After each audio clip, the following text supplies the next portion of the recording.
Bismillahirrahmanirrahim, masih tentang teks anekdot.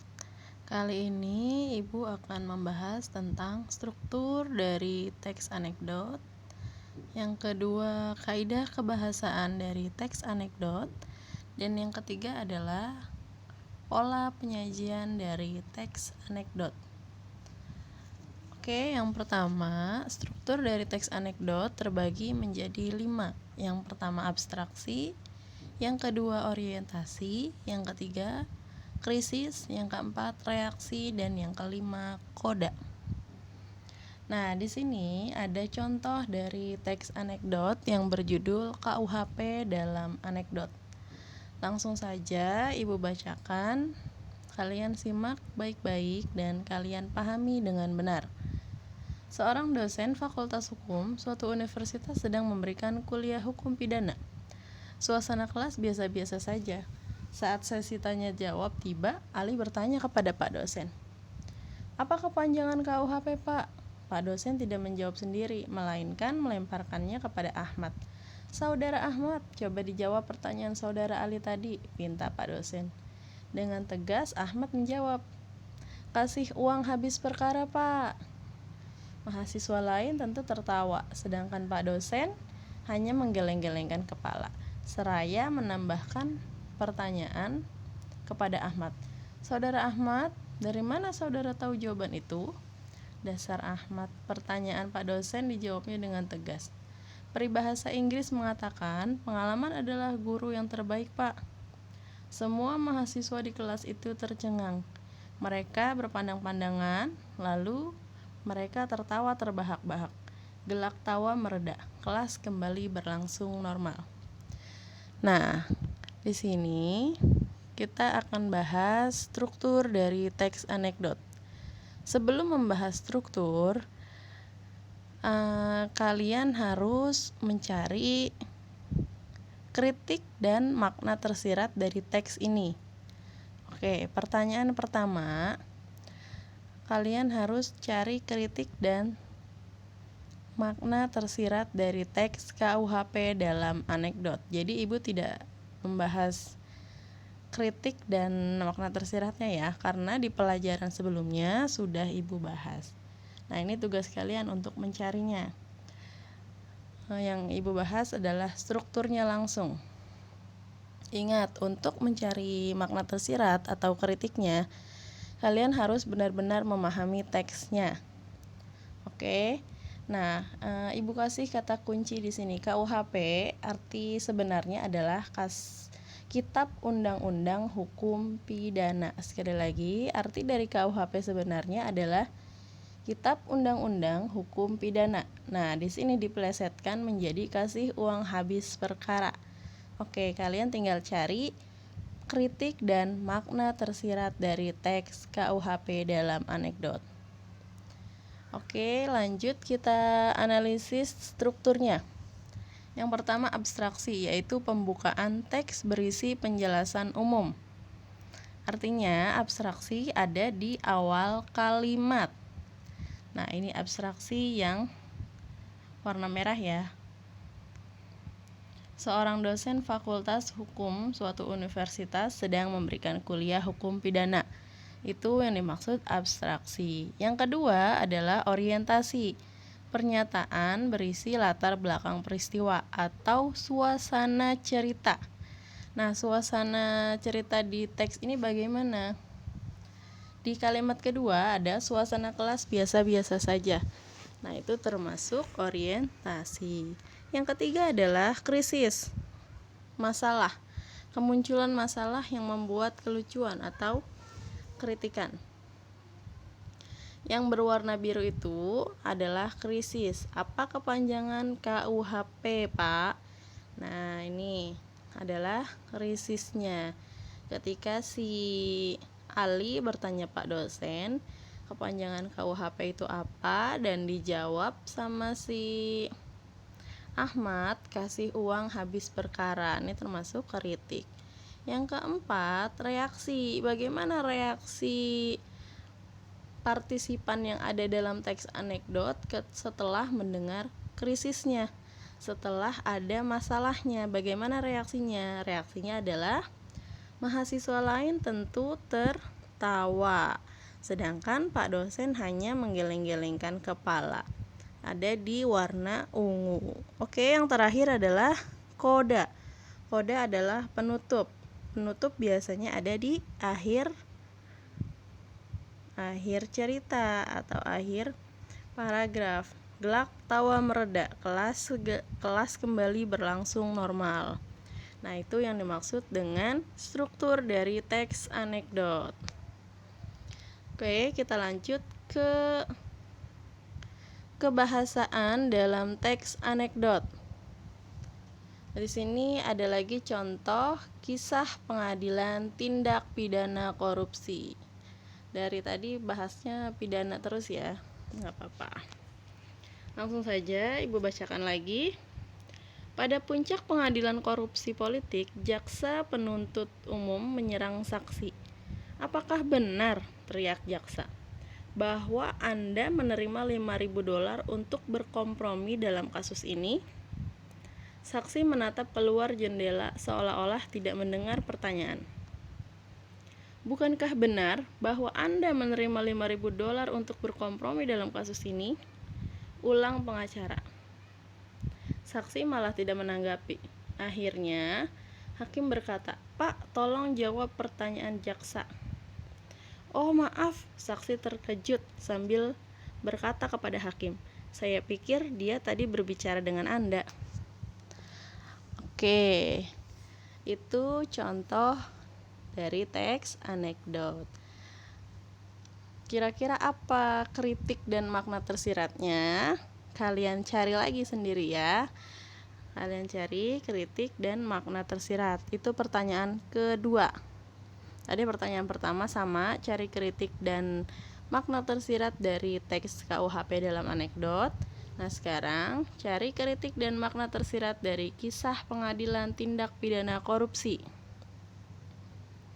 Langsung saja kita bahas kebahasaannya. Kebahasaan yang pertama menggunakan kalimat yang menyatakan peristiwa masa lalu. Jadi dalam teks anekdot itu ceritanya sudah terjadi, sudah lampau atau peristiwa masa lalu. Ada di paragraf pertama, yaitu pada puncak pengadilan korupsi politik, jaksa penuntut umum menyerang saksi. Yang warna merah ya, menggunakan kalimat menyatakan peristiwa masa lalu. Yang kedua, menggunakan kalimat retoris. Apa itu kalimat retoris? Kalimat retoris adalah kalimat pertanyaan yang tidak membutuhkan jawaban. Ingat ya, retoris bukan teroris.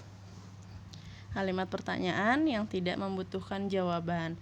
Ada di kalimat kedua yang berwarna biru. Apakah benar, teriak jaksa, bahwa Anda menerima $5.000 untuk berkompromi dalam kasus ini? Nah, itu adalah pertanyaan dari si jaksa untuk saksi. Tapi saksi tidak menjawab. Saksi menatap keluar jendela seolah-olah tidak mendengar pertanyaan. Berarti kan tidak ada respon ya dari si saksi itu. Nah, ini termasuk kalimat retoris, kalimat yang tidak membutuhkan jawaban. Yang ketiga, menggunakan konjungsi yang menyatakan hubungan waktu seperti kemudian, lalu, dan sebagainya. Konjungsi tahu ya, kata hubung. Di sini konjungsinya menggunakan akhirnya yang berwarna ungu itu. Yang keempat, menggunakan kata kerja aksi seperti menulis, membaca, berjalan, dan lain sebagainya. Jadi kata kerja aksi itu kata kerja yang aktif, yang melakukan sesuatu. Nah, di sini ada kata kerja aksinya adalah menatap pada paragraf kedua, kalimat pertama. Saksi menatap keluar jendela seolah-olah tidak mendengar pertanyaan. Nah, di situ ada yang warna hitam, yaitu menatap dan mendengar. Itu termasuk kata kerja aksi. Apalagi contohnya, Bu, selain menatap, mendengar, menulis, membaca, berjalan? Bisa aja memukul, terus bermain, itu kata kerja aksi. Yang kelima, menggunakan kalimat perintah. Kalimat perintah dalam teks ini adalah, Pak, tolong jawab pertanyaan jaksa, ya, yang ada di paragraf keempat. Akhirnya hakim berkata, Pak, tolong jawab pertanyaan jaksa yang berwarna biru. Itu termasuk kalimat perintah, melakukan suatu perintah. Siapa yang memerintah? Hakim. Yang keenam, menggunakan kalimat seru. Kalimat seru itu ada di paragraf terakhir yang berwarna pink, ya. Oh, maaf, itu merupakan kalimat seru. Nah, apa bedanya kalimat perintah dengan kalimat seru? Kalau kalimat perintah biasanya hanya untuk memerintahkan sesuatu. Sedangkan kalimat seru itu lebih ke perasaan, ya, yang membawa perasaan.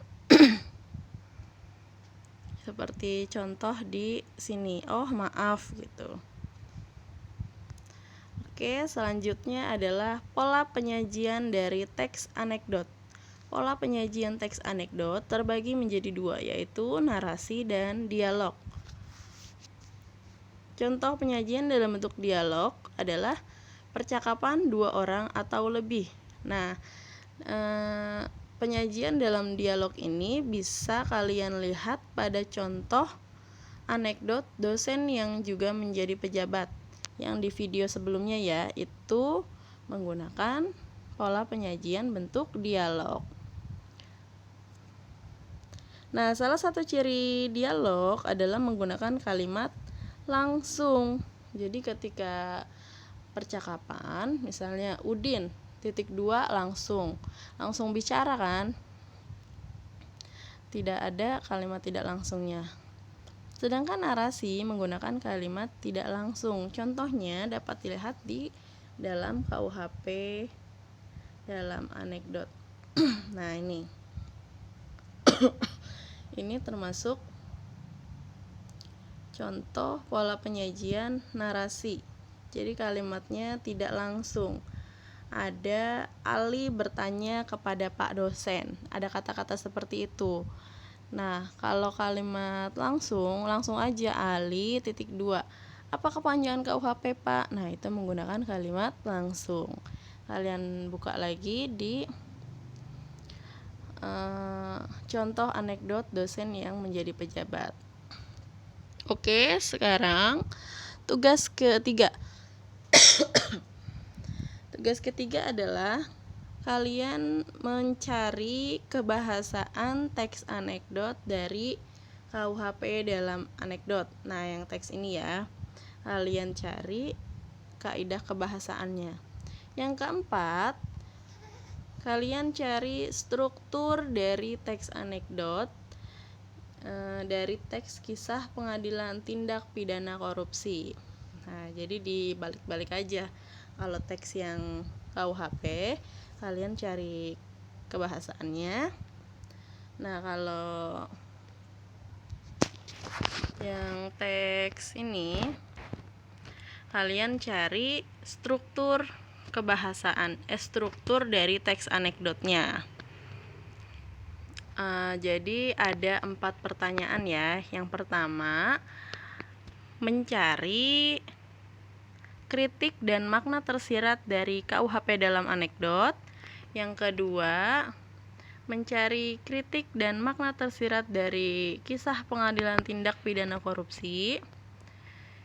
Nah, yang ketiga, cari kebahasaan dari KUHP dalam anekdot.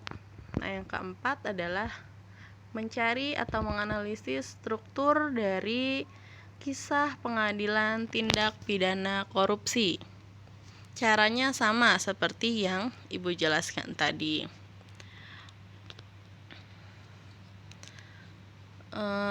Satu lagi deh, berarti ada 5, ya, tugasnya. Latihannya mengubah teks anekdot narasi menjadi dialog. Nah, bebas, kamu mau pilih KUHP dalam anekdot atau kisah pengadilan tindak pidana korupsi. Nah, ini kan bentuknya narasi ya, pakai kalimat tidak langsung. Jadi kamu ubah jadi kalimat langsung. Bagaimana caranya? Kalian lihat contoh dari teks anekdot yang berjudul Dosen yang juga menjadi pejabat. Misalnya sedikit contoh. Narasinya di atasnya nggak apa-apa, nggak usah dilangin. Pada puncak pengadilan korupsi politik, jaksa penuntut umum menyerang saksi. Nah, di bawahnya tulis jaksa (2). Langsung, apakah benar bahwa Anda menerima $5.000 untuk berkompromi dalam kasus ini, gitu ya. Selanjutnya kalian kerjakan dengan teliti dan dengan benar. Jika ada yang mau ditanyakan, silahkan ditanyakan di WA Group. Terima kasih. Semoga bermanfaat. Wassalamualaikum warahmatullahi wabarakatuh.